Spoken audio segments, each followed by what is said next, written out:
சமூக நீதினா என்னங்க? சாராயம் குடிக்கிறதா? வீட்டுக்கு சரக்கு வரணும்ன்றாரு. பெரியா கடையில் இருக்க கூடாதுங்க, எல்லாருக்கும் கிடைக்கணும்ன்றார். மது நீங்க ஏற்கிறீங்களா? பெண்கள் பத்தி என்ன சொல்லிருக்காரு சொல்லுங்க. தமிழ் தாய் வாழ்த்து ஒரு முட்டாள் தரத்துக்கு மேல இன்னொரு முட்டாள் தரமான்றார். கடவுள் வாழ்த்து வேணாம்ன்றேன், அப்படி தமிழ் தாய் வாழ்த்து கொண்டு வருவியா? ஒரு முட்டாள் தரத்துக்கு மேல இன்னொரு முட்டாள் தரமான்றார். இது உங்களுக்கு ஏற்புடையதா கேக்குறேன். அவருடைய இறுதி காலங்களில் 70கள் வளர்ச்சி மாடல் சொல்லிருந்தீங்கன்னா ஒன்றும் பிரச்சனை இல்ல. திராவிட மாடல் சொல்றாங்கல்ல, அப்ப தமிழ்நாட்டு ஆட்சிக்கு ஒரு நல்ல பேர் கிடைக்க வாய்ப்பு இருக்கு அப்படின்னு அந்த பேர் திராவிட மாடல்ங்கிற வார்த்தையா நிக்கட்டும் சொல்லுங்க. ஏன் தமிழ் நெறி ஆட்சின்னு சொல்ல மாட்டேங்க? தமிழ் வழி ஆட்சி, வள்ளூர் வழி ஆட்சி சொல்ல மாட்டீங்க. திராவிட மாடல் ஆட்சி சொல்லும் போது எங்க நான் ஒருத்தர் திராவிட மாடல் யாராவது அண்டை மாநிலங்கள் யாராவது திராவிட மாடல் சொல்லிருக்காங்களா? புதுச்சேரியில் சொல்லிருக்காங்களா தமிழ் பேசக்கூடியவர்கள்?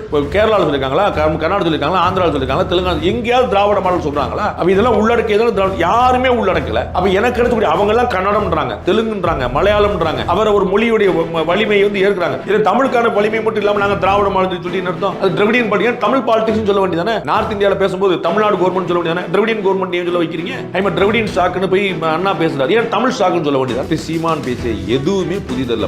பெரியாருடைய மேடையிலேயே சீமான் இருந்தபோது இங்கே பேசப்பட்ட விஷயங்கள், திரு குருமூர்த்தி அவர்களும் திரு சோ அவர்களும் திராவிடமாய சுப்பு அவர்களும் இன்னும் ஏராளமான பெருமக்களும் என்னைக்கும் நான் வந்து திரு ஆசிரியர் வீரமணியை பேட்டி எடுத்து கிட்டத்தட்ட 12 வருஷம் ஆகும். நீங்க தயவுசெய்து உங்க வாழ்க்கையில் அதை பேச சந்திரம் படிச்சா அந்த பேட்டி நீங்க பாருங்க. அந்த 12 வருஷம் முன்னாடி சீமான் அவர்கள் அன்னைக்கு அந்த மேடையில இருந்திருப்பாரு நினைக்கிறேன். அது வந்து அப்பதான் அதை வந்து கொண்டு வர அப்பயே நான் வந்து ஒரு பேட்டி எடுத்து இன்னைக்கு எழுப்பப்படுற அத்தனை கேள்வி எழுப்பி சோ இன்னைக்கு லேட்டஸ்டா வந்து இணைஞ்சிருக்காரு அண்ணன் சீமான் அவர்கள். அவருடைய குரலும் அவருடைய மொழி வீரியமானது. அதுல வந்து எல்லாரும் வந்து ஆச்சரியப்படுறாங்க. இன்னைக்கு தமிழ் தேசியத்தையும் பெரியார் எதிர்ப்பையும் ரெண்டையும் ஒரே கோயில பிடிச்சிட்டு ரெண்டையும் வீரியமா அடிச்சிருக்காரு. ஒன்னு கேடயமா ஒன்னு வாழா வச்சு ரெண்டு கையில சொல்லிட்டு இருக்காரு அண்ணன்.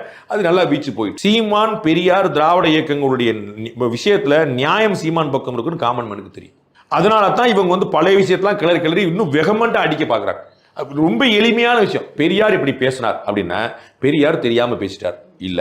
பெரியார் என்னுடைய பேட்டியில ஆசிரியர் வீரமணி அவர்கள் வந்து நாங்க வந்து பூனல் தான் அர்த்தம், குடிமை அறுக்கவே இல்லைன்றார்.